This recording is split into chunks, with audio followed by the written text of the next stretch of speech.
Camp de la Flambert, à proximité de l'aéroport de Toulouse. Quelques minutes en voiture le séparent du centre-ville. Et pourtant, il semble si lointain. Arrivés de Roumanie, 45 familles vivent ici.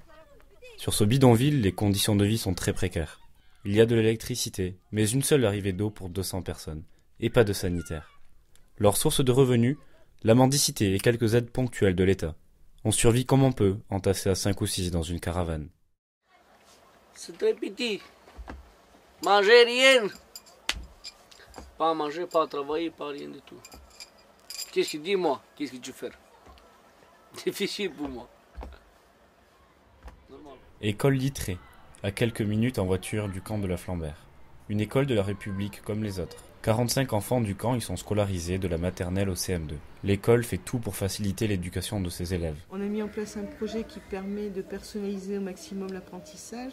Donc en fait, ils sont complètement intégrés dans la classe avec leurs compétences, mais ils ont les mêmes outils que les autres. Et chaque enfant, de toute façon, a un programme personnalisé.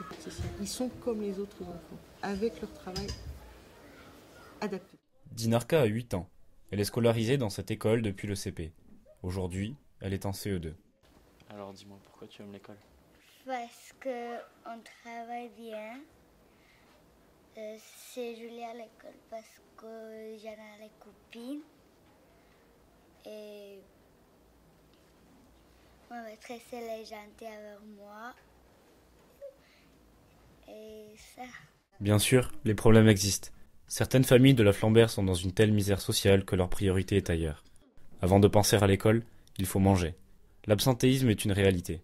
Mais tous ceux qui viennent régulièrement sont complètement intégrés et capables de suivre une scolarité normale.